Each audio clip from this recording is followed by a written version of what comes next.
Hi, and welcome to Community and Unity, Alaska Public Media's Community Dialogue series. I'm Ann Hillman.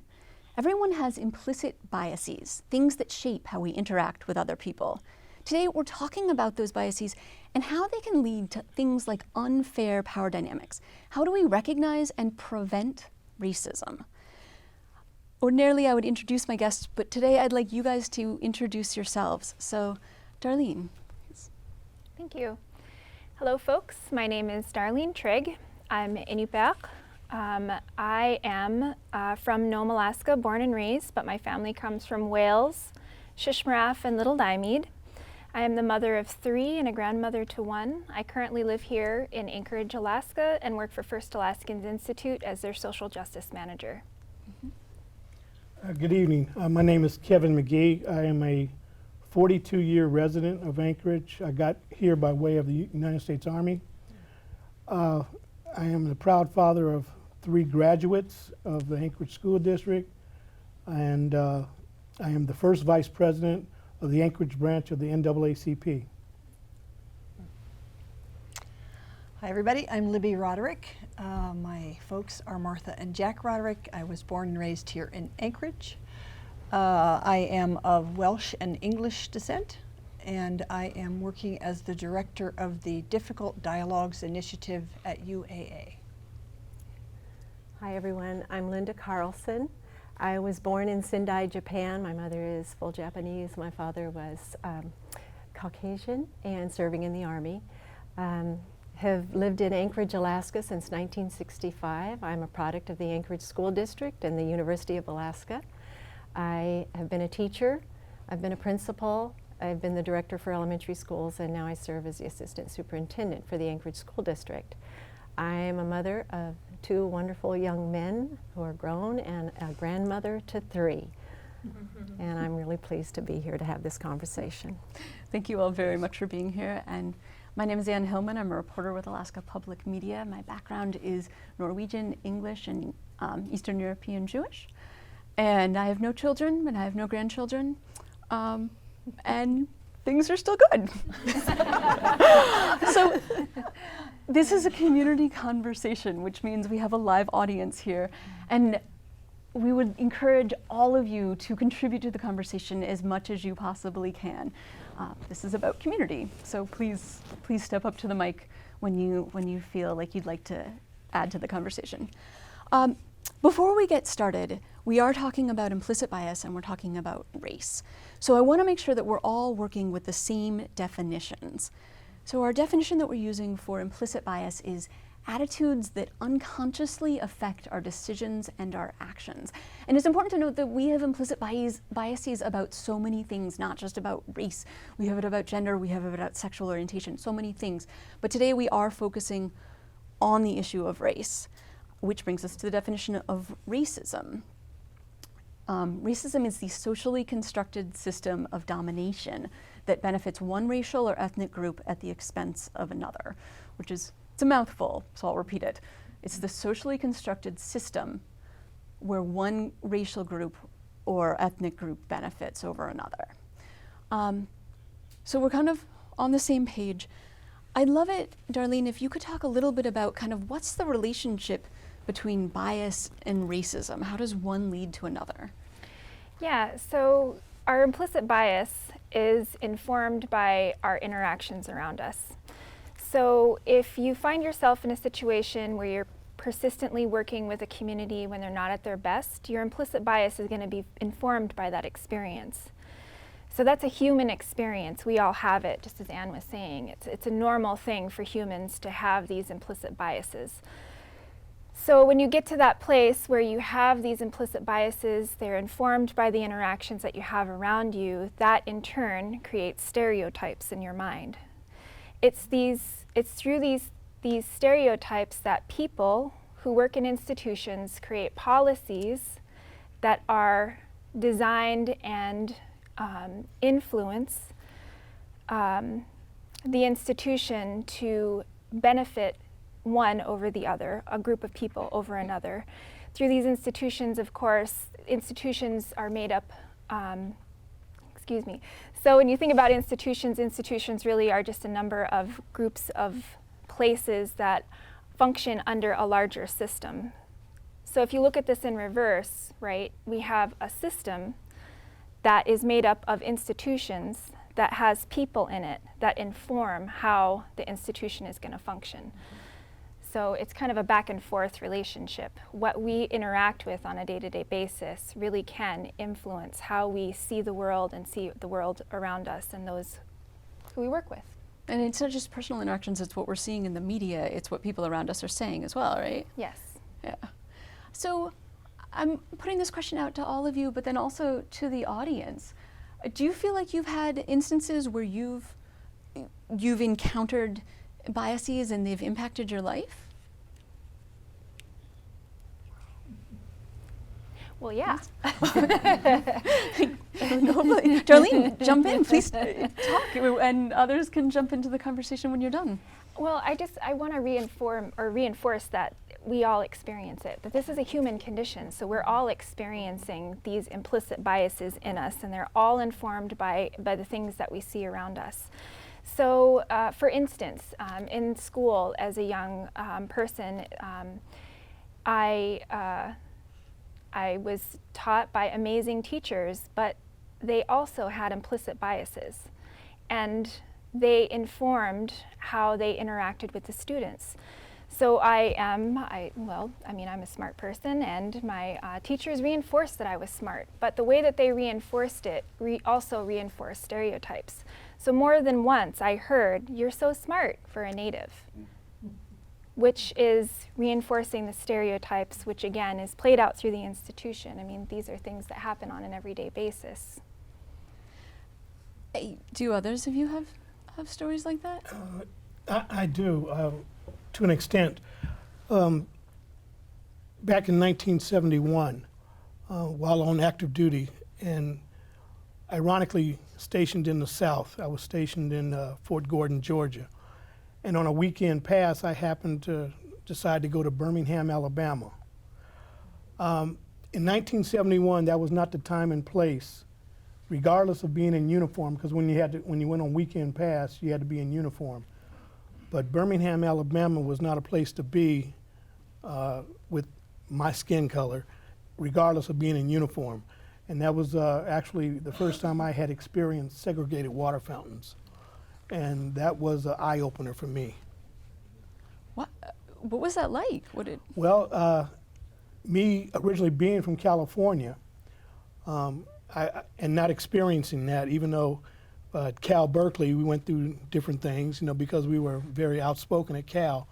But to be in Birmingham, Alabama, and experiencing segregated water fountains, I went to the cleanest fountain.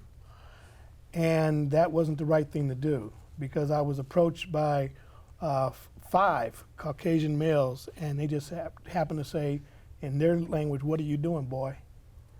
And I didn't know what to do, so I turned around and said, "Well, I'm getting a drink of water." Then the next thing, "You're not from around here." I said, "Well, no." I said, "I'm a member of the United States Army." And then the next thing I thought was, maybe I should just leave and not say anything else, so that's what I did. Wow. Are biases always negative? They can be. They can also be used in some ways maybe incorrectly. For example, I think that for the longest time there's been an association with Japanese Americans as being smart in math for some reason. Where that came from, I never knew. But an assumption that had nothing to do with someone's abilities, or that we stereotype kids for different things. And so I always wondered about that. I also, in talking about racism, watching my mother navigate we transferred from Japan to Oklahoma in a very small town, very rural Oklahoma. She didn't drive. She didn't speak the language of English yet. And just watching her, she depended a lot on me to translate things. She depended a lot on me to do things. And so I grew up being very capable of navigating things for her. But I also realized just where a lot of assumptions were made about our family based on some of those things. The assumption about my mom and her intelligence or her ability to do things. And that's really stuck with me through my teaching and through my entire career, is just thinking about how we look at people, making assumptions based on what we know about the family dynamics or how we see our children come into us at schools. And so, I got to see some of that firsthand. And then the other thing that I've noticed is that, so it was so important for children all around me as I was going through school, for them to understand who I was and what I was. That was such an interesting question to me. Like, what are you? Well, I'm a girl. I'm a girl, and I'm pretty good at running, and I'm pretty good at school, and I always found that just such an interesting question. And so I think that on the one hand, I see it as maybe it was a negative the way I was looking at it, but then I also now see it as maybe it was a positive thing too, that if we knew then what we know now as adults, we could have really engaged in that conversation and started this conversation much sooner. What do you wish you had known then? What conversation would you have engaged them in? I think I would have not been quite so insecure about that in the moment, but that's a hard thing for a third grader. But to really, it's when you got to know people, when you formed friendships, when they started to know you better and understand your family and what was really happening. I think that's where it begins. It's where things can start in a more positive way. Please, welcome to the program. I figure I'd be the one. Is this on? That is on, No. yes. Is it? Well, anyway, I figure I'd be the first one to start the flow of people to the microphone. Thank you. And please share your name as well. My name is Will Davis. I'm from Baltimore, Maryland. Came here by the military, United States Army, right here, Fort Richardson, 411 on-time brigade. Hoorah. Anyway, but what I wanted to, as far as like you were saying, institution. Now I'm a layman in this. I'm not, I'm not the most educated when it comes to this. However, I believe bias you can cure bias, be people who are biased, you can cure that. Racism or bigotry, it's harder to cure. You can't just give some, remedy or stories and help someone come to their realization, because the way I see racism in America, as far as institutionalized, is I look at it through white privilege and black expectation. Now, I understand we have other minorities, as far as Japanese or Native American, EPAC, and we would say that their expectation as well. When I say white privilege, I'm speaking on the far as when the Pilgrims came to Plymouth Rock. Their whole belief was that it was a manifest destiny, that they was able to come and establish their own type of existence here. It was a destiny through God that gave them this land. Mm-hmm. And as the West was pioneered, when we was expanding out west, it was the same manifest destiny that was raising the children to believe in white privilege, to believe that the land was given for the purpose of them to prosper. And me being a descendant of African slaves, I know that in my neighborhood there was an expectation. Either they expected me to be in crime, or they expected me not to study, or they expected me to be anything I wanted to be. You could be anything you want to be. And this is what they told me, because they expected something of me. White children, we don't expect anything from them, because the country was for them. And as far as the formation of what they believe the country should be. So when you have a young Caucasian growing up and understanding that the world is his oyster. And you have a young minority growing up understanding expectations of him he may not be able to live up to, even in a criminal light, because no one wants to be a criminal. But when you're saying in an environment that you grow up in, you're conditioned to follow the pack. And so that's all I say is, and once we can understand what white privilege is and the expectations of minorities, I think we can find a better ground to meet. That's all. And thank you very much. And for those of us who are just joining us on television or radio, this is Community and Unity. I saw a lot of nodding going on the stage as he was speaking. He was speaking about expectations of people of color, and he was speaking about white privilege. And I was wondering if any of you guys would like to respond to that.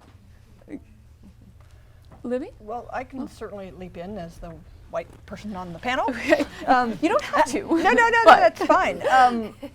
Because I think that is where the work needs to be. And I, in listening to people talking about bias, and I agree with you, there's a difference between bias and racism. I mean, racism, and I'm sure we'll talk about it more, is very deeply embedded in the country, in the legal system, in the financial system, in the educational system, right, in the governance system. So it's a different thing than just trying to undo your own personal biases, which we all do have.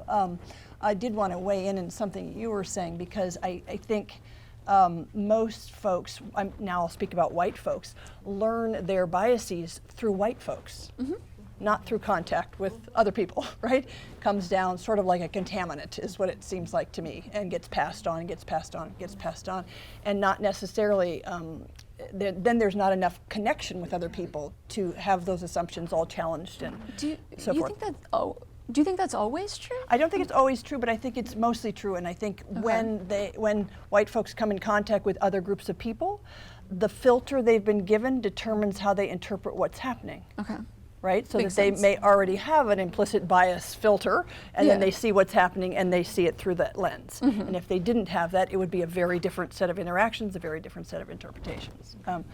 But I know for myself that I've worked for decades now with a group of white folks on eliminating white racism, and we don't need other folks in that mix because we are experts about our own racism because it's about us, right? And we can go out and find what we need to, and we don't have to bother anybody else in the process. So in terms of white privilege, there is a system. I mean, I think the purpose of racism is there's a function to it, and the function is largely economic, right? Which is to make sure that certain people that look like me, mostly, there are also gender issues here and class issues, right? But so we'll it's focus on the complicated, race right, issues. Yeah, but I mean, it is complicated, and we have to acknowledge that. But there's a material component to this. There's a reason that we have it, and it's so that we distribute resources in certain directions. And so working on that fact of white privilege is critical if we're ever going to undo what we've got. I know someone's waiting, so. I would like to invite another audience member up, but I do want to later on touch on, okay, how do we dismantle white privilege?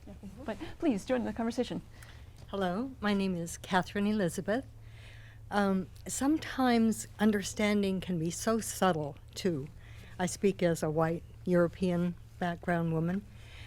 About several months ago, I was part of a dangerous encounter. There were 4 of us involved.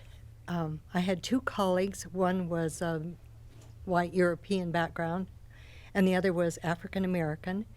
And the 4th member of this conversation was an Alaska Native woman who reacted with great anger towards the African American woman to the point where she was in danger.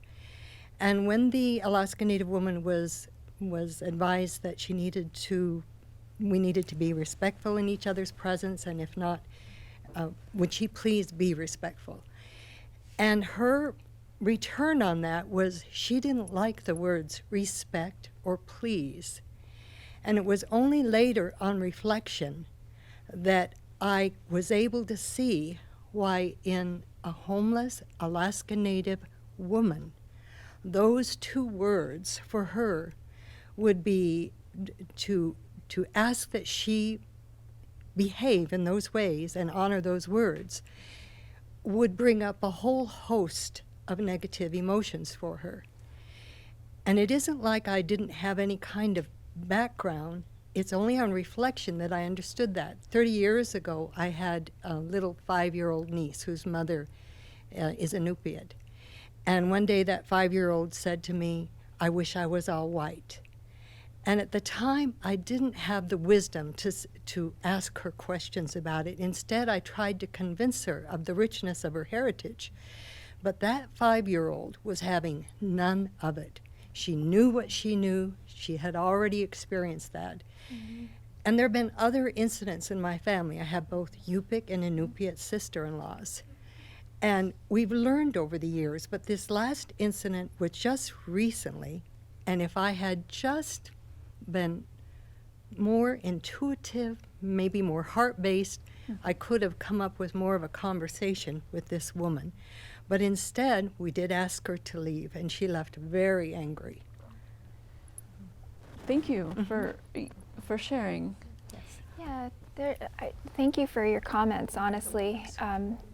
There's a lot of what she was just speaking to that kind of resonates in my own self. I am an Inupiaq person, but as you look at me, I'm obviously fair-skinned, and there's more to me than just Inupiaq.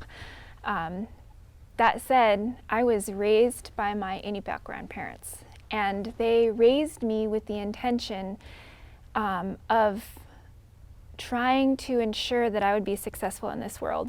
And they saw that I was a fair-skinned Native person, and they saw that I could potentially have the advantages that other white people have. So they did specific things to ensure that I would be successful in the eyes of Western culture. I wasn't taught my language. Now these are their first language. My grandparents' first language was Inupiaq. They spoke Inupiaq to each other. They were both very fluent. They spoke Inupiaq to their friends. In fact, to this day, I know the gossip words, but I probably couldn't tell you a sentence just because that was how they conversed with one another. But with intention, they taught me English so that I could be successful in this world. And I internalized that. And I believed that to the point where as a very young adult, as my mom would see my skin tan in the summer, she would buy me skin bleach, to help make sure that I could continue to look white, so that I could pass, so that I could be successful in this world. You talk about expectations. The gentleman's comments just a moment ago, they also resonate with me. My mother's expectation of me was to be a secretary, because the highest station that she could have as a Native woman, full-blood Native woman, was a cook.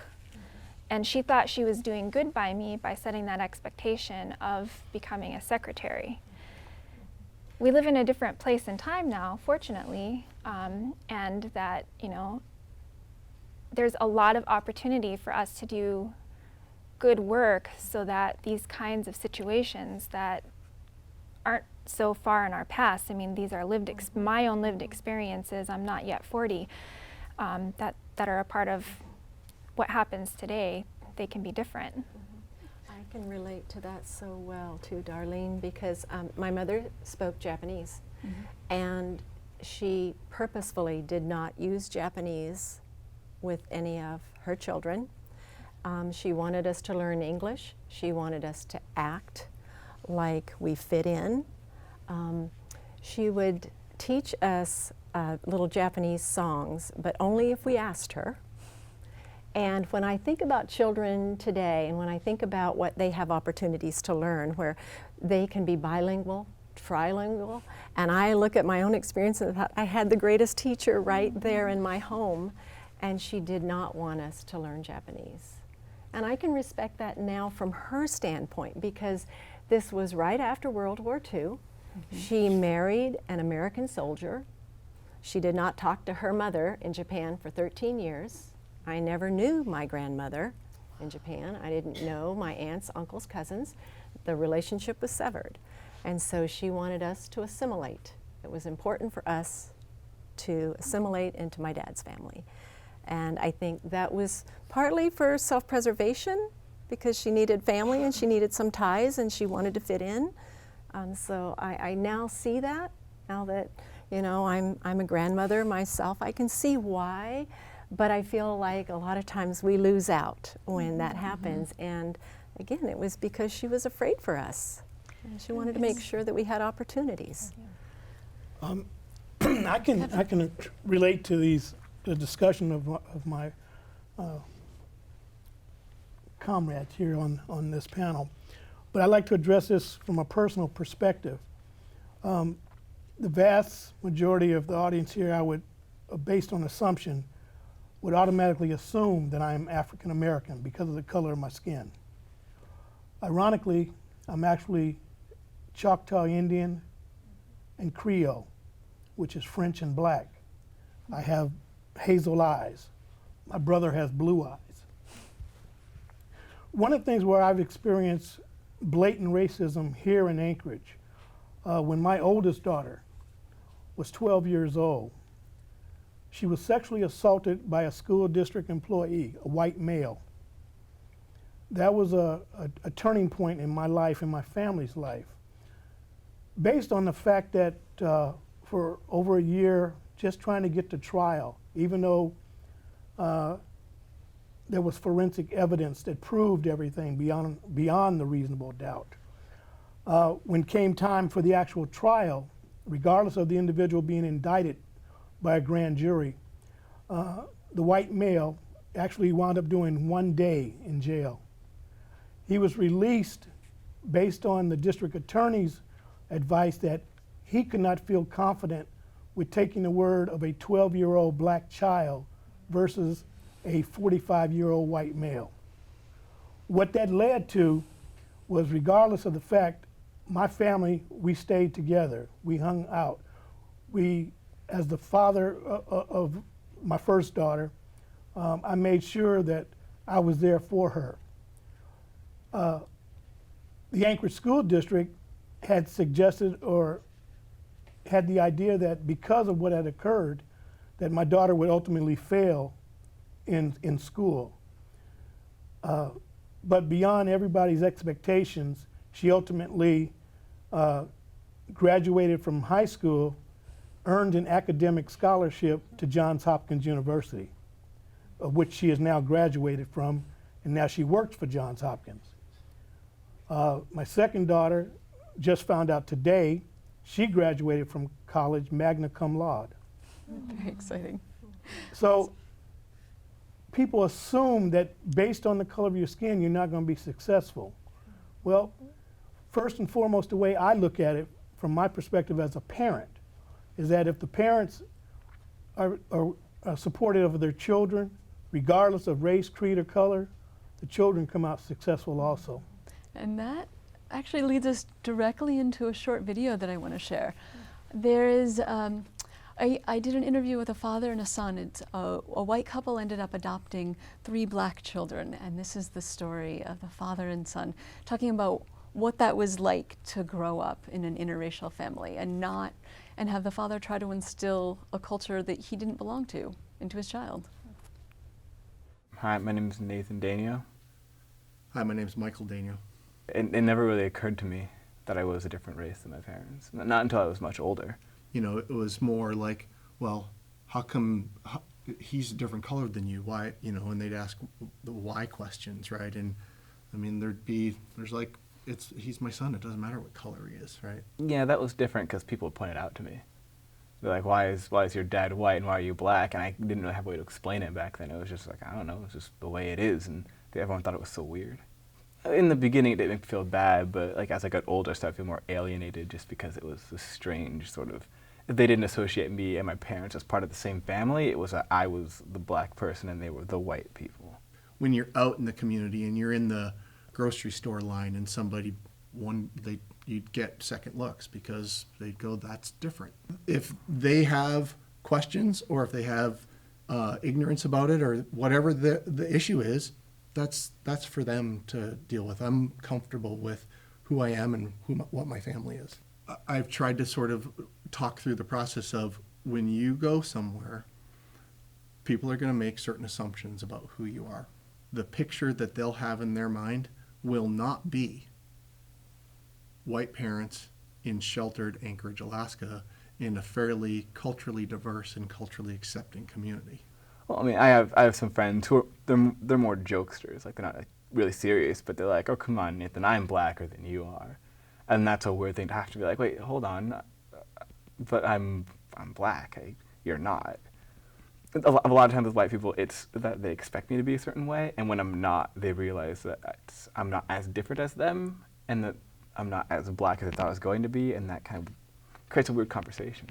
Like a lot of times, like you turn on the news and you see like the stuff that happens to young black men, and the disconnect of me a lot of times forgetting that I am black, and the fact that it could happen to me and I could not even really be thinking about it, and that if I'm walking down the street with my hands in my pockets and like my hood up, and someone says like that's a black person doing that, like they don't know that this is my dad. They're expecting a completely different scenario, and I think it's really hard to prepare somebody for like going out into that kind of world, like a world that doesn't know itself what it thinks of race, and is uncertain, is as uncertain as I am about what it means to be a certain race. I think it's really hard for a parent to for any parent to fully 100% make sure their kid's ready, and a lot of it's on me. Like it's in my ability to feel good about myself for who I am.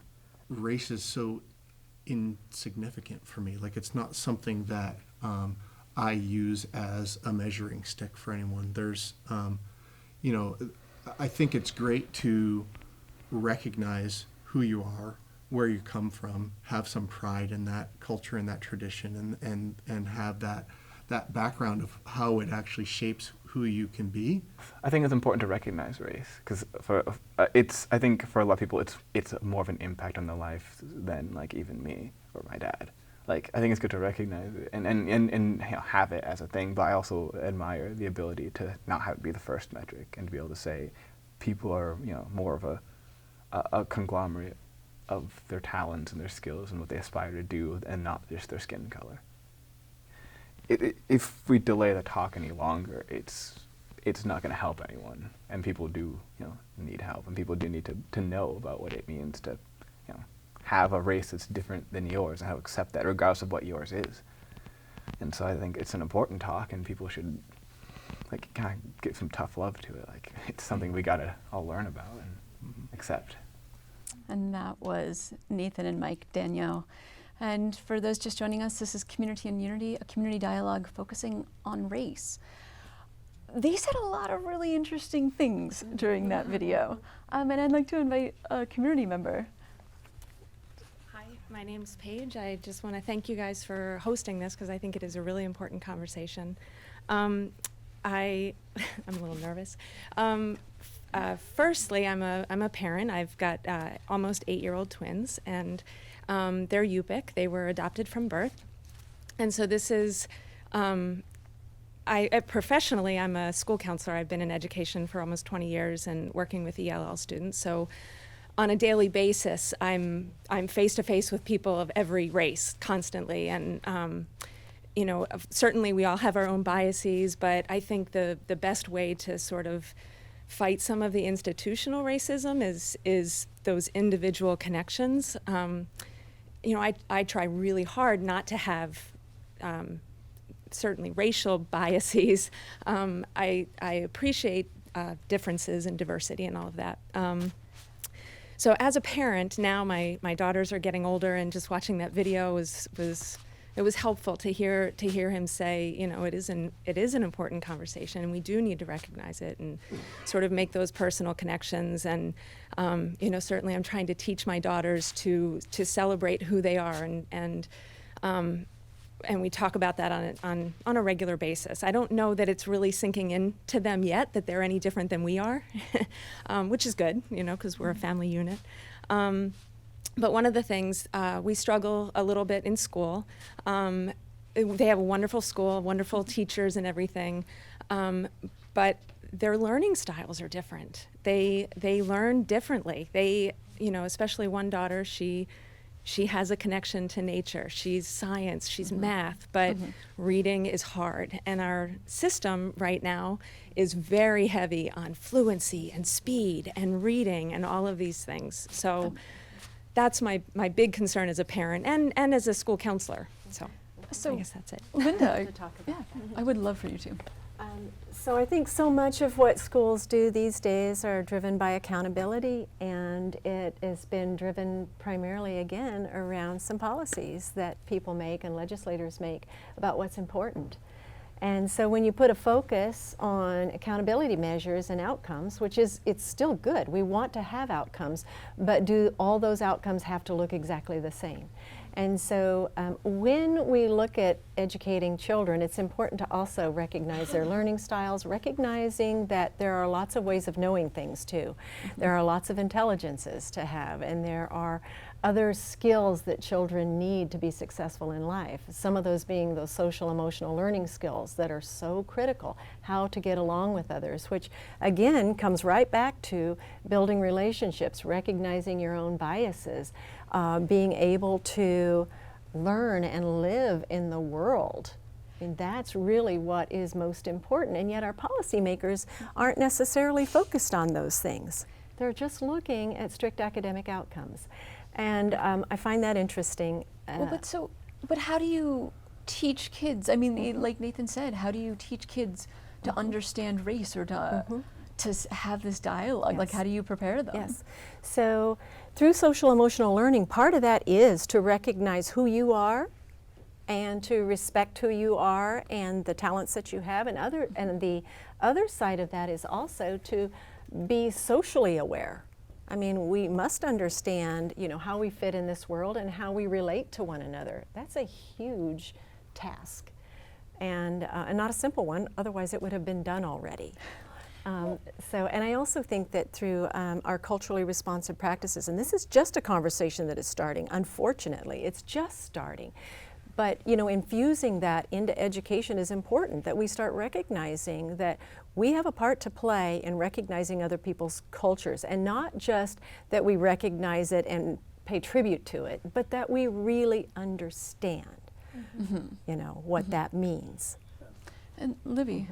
Well, along those lines, and Darlene, you may have been about to weigh in on this as well, but one of the components of the UAA Difficult Dialogues program was to work on difficult dialogues between Alaska Native communities and academic communities. And the ultimate goal, and we've written a book on it actually called Stop Talking, has to do with indigenous ways of teaching and learning and difficult dialogues in higher education. And where I'm going with this is that one aspect of institutionalized white privilege is that we teach from a particular perspective and in a particular way, right? And all the things you were talking about relational learning and respecting one another and honoring each other's voices and so forth, is part of traditional Alaska Native ways of teaching and learning already. And so the way we teach is also something, not just honoring other people's cultures, but actually finding out how they teach, how they learn, and beginning to partner and infuse that through everything we do. And Darlene. Yeah, I guess to just follow up with that, I think about we look at Western ways and we think that is the gold standard, and we have to recognize that it's just one way, and that there are many other ways to live your life, and other cultures have their own way of doing things, and that's just as valid.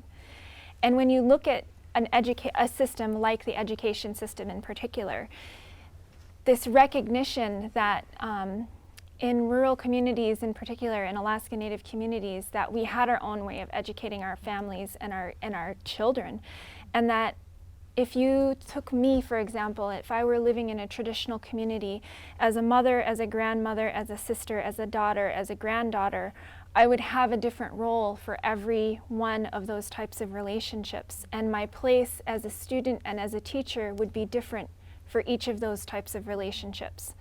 And that is something that is not easily recognized through the education institutions and system. When you think about a child who is raised in an Indigenous community, you know, in most Indigenous communities, a mother's only job, a father's only job is to love that child. It's not to those parents to hold them accountable to things. So who is it that you need to be talking to in that family to ensure that that child is reading in the evening when they need to be, getting their homework done, all of those other things? It's to somebody else. It's their responsibility to hold that child accountable. So we need to recognize that there are many different ways in our own state where we're not acknowledging how we can be working together better if we're able to acknowledge those ways and our institution reflected that in its policies. We would be much better off. I'd like to invite. Hi, my name's Avril Lerman. I'm a retired lawyer. I worked at the Office of Public Advocacy for many years and also at the Federal Public Defender, representing people who'd been convicted of serious crimes who wanted a new trial. I'm now working on a history of the territorial death penalty in Alaska. The main topic in that inquiry is the topic of race and racism. I think that the concept and the issue of implicit bias is probably the most single important issue that we have in the United States, and it may be the most important issue in the world. I'm not sure about that, but in the United States, I think it is.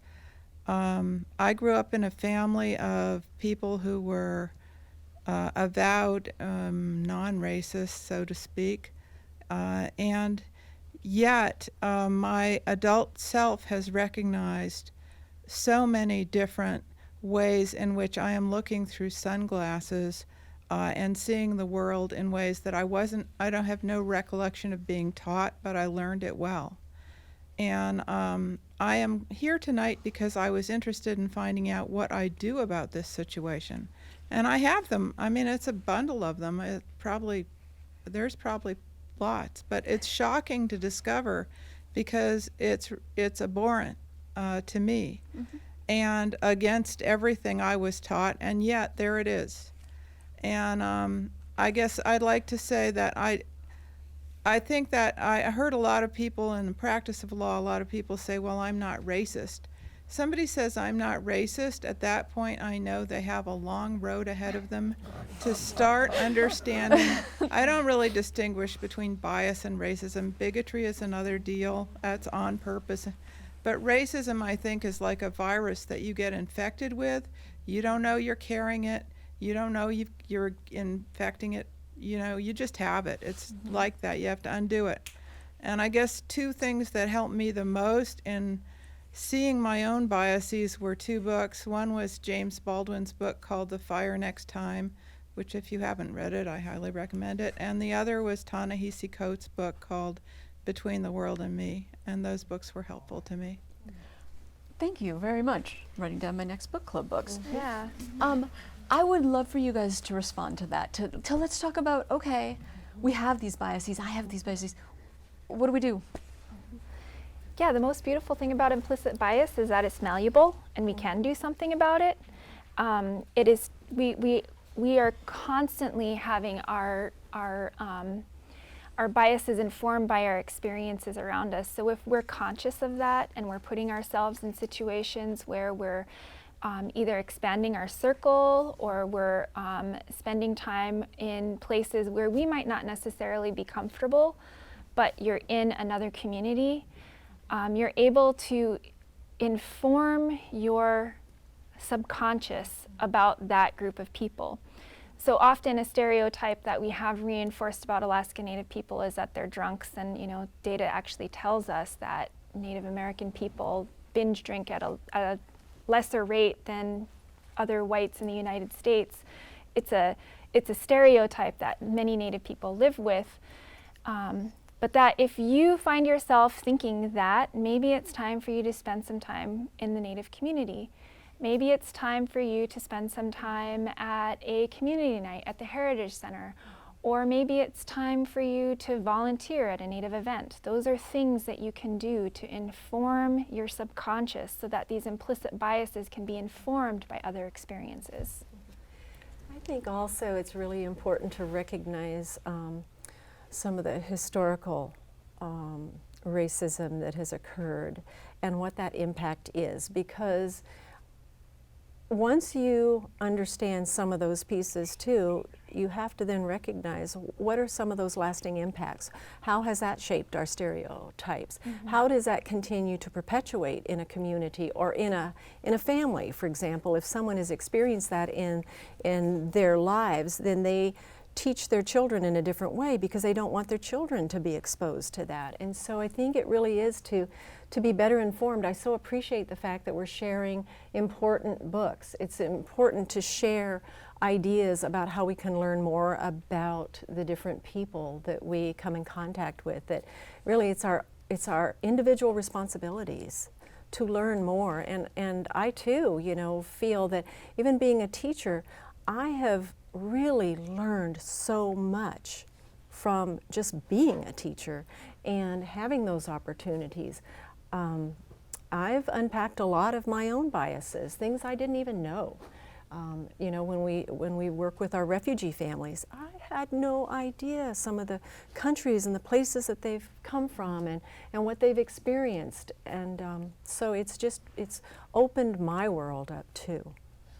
I'd like to weigh on that too, but we've got, should we go either way? Right. Hi, my name is Darian Trott. I'm a Chicana woman. My mother is from Mexico. My entire family is from Mexico. And I came to the U.S. To be sort of Americanized. And I'm currently kind of like searching for my identity as a Chicana woman who knows nothing but the American culture. So there was a dialogue that was kind of started about looking at people not as just members of their race or their ethnicity, but kind of looking at them as a collection of their personality, of their skills, that kind of idea. Personally, I think people's identity is inseparable from themselves, and that should be celebrated and raised up. But where is that line where we kind of look at people's identity and their culture, and we accept that as a huge part of who they are, versus kind of separating people from our idea of what that being a member of that culture means? I'd like to address to an extent. My organization, NAACP, we partnered with the Alaska Federation of Natives. And the reason behind it is that we found that we had more in common than different from each other. One of the initiatives that we feel that is very much important because of where we live here in Alaska is the environment.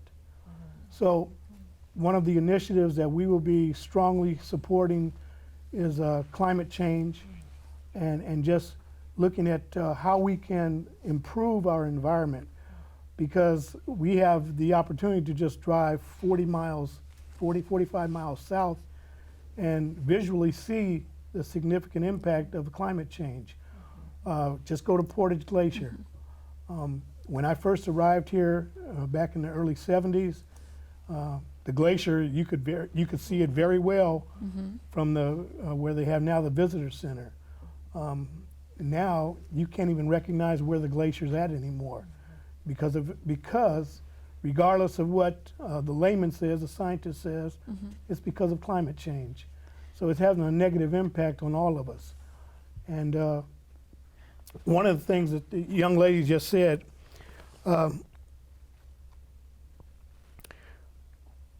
ideological racism, because there's various terms on what racism actually is. Today, some common ideological forms of racism include the belief that black women are sexually promiscuous, that Latina women are fiery or hot-tempered, and that black men and boys are criminally oriented. That's not necessarily true. But because of the way people have been indoctrinated, this is their belief. Other forms of racism, Well, I'm not going to go into. Well, let's pause with that one for a second and kind of go into that with a little bit more depth, because even it jumps back to what Nathan was saying in the video, where he was like, well, it maybe wasn't included, but he at some point talks about how he's not, you know, a stereotypical black person. He had ideas about who he should be from outside of himself. So, and this was kind of touched back on what that young woman said and then earlier. So how much do you need to know yourself? I mean, yeah, do you need to know yourself before you can start talking about addressing racism? So no, I'd love to weigh in on this Please. just because I think I'm going to speak on our behalf just for a quick second and just say I don't think any one of us are like the professors here.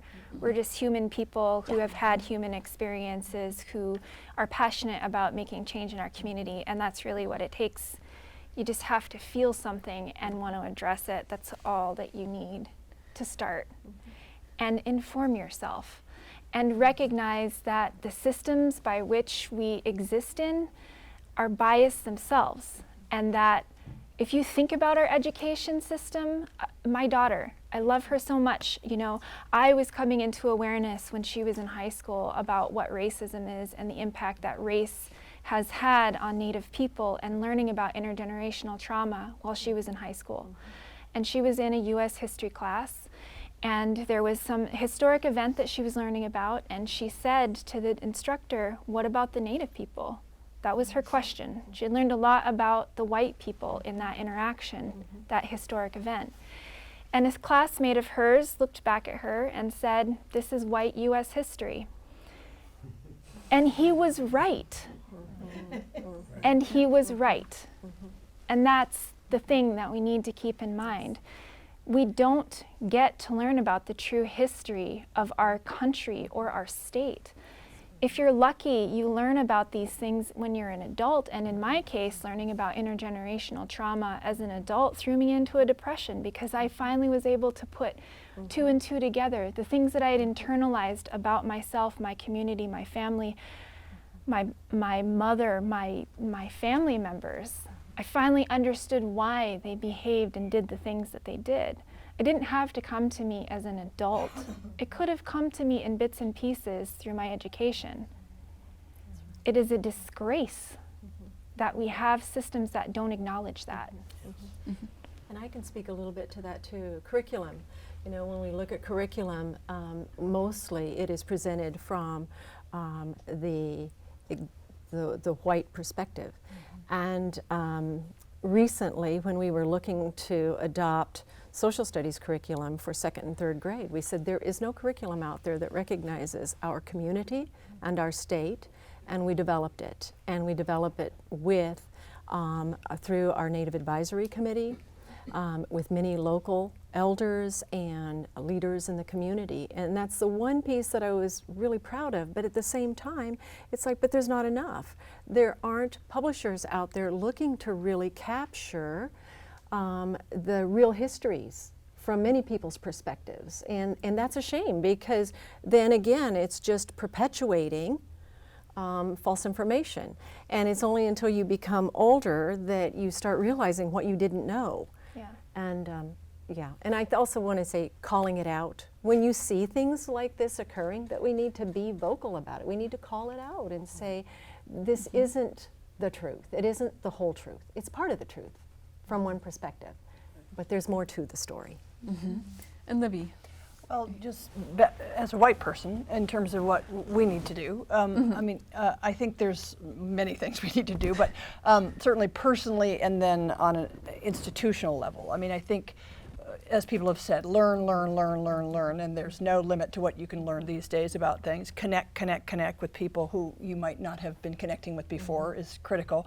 But as I said before, I have been in a group of people, and I feel strongly about this with white folks, that you don't change racism intellectually, you change it emotionally. And you part of it's by hearing the stories of other people's lives and putting yourself in a position to hear those stories. And part of it is going back to your own life and realizing most of this came in when you were very small. You didn't have any other information. It was coming at you usually from people you trusted, and you have feelings about it, right? And we need to clear those feelings. And so I hope we start to set up more opportunities where we get together and start looking at this stuff and ask yourself, what was my family's experience like? When's the first time I realized I wasn't the only pink person? Pink people weren't the only people in the world. And there's a lot of pieces to it. What do I feel like when I make friends with people who I'm not sure about? And you know, all of that work. And then let me just throw out Peggy McIntosh's work on white privilege. If you haven't checked that out before, it's super helpful for white folks because it gets you outside of your own experience, realizing that we can take a whole lot of things for granted that other people cannot. And she really helps us see that. And we have about 2 minutes left. My name's Tony Callis. Anchorage is our Southern retirement from 9 years in Barrow, and been working since the mid-'60s on issues between Native and non-Native communities. And I want to thank all of you for this opportunity that what you're doing is so important. Just 2 points. One is, I think it's critically important this year in the national election when one party, who I will not name, has been using race as a way to scare the whatever out of us white folks, that it's non-whites at home and abroad who are responsible for all your troubles. This is historically way back in America, but critically important, maybe even as important an election as ever since the Civil War. Second point is, a lot of folks will say that all whites are racist. I'm not sure I agree with that, but you can't be white in this country and not be influenced by race. And I think one of the most insidious and widespread influences of racism is the ignorance that white folks literally don't know. Not necessarily that they mean badly, but they literally don't know. This point has just been made. And I think that's absolutely critical that we find ways to deal with that issue. And it is in many ways a spiritual issue, certainly. Thank you. Thank you very much. We have about 40 seconds left. What's your take-home message in 2 words? Talk about it. Take the time to learn the differences. This matters, just do something, do the next thing. Empathy and compassion for all human beings. Those are great final messages. This has been Community in Unity, a community dialogue put on by Alaska Public Media. My name's Ann Hillman. We have Linda Carlson, Libby Roderick, Kevin McGee, and Darlene Trigg, and today we are talking about recognizing racism. Thanks very much for joining us.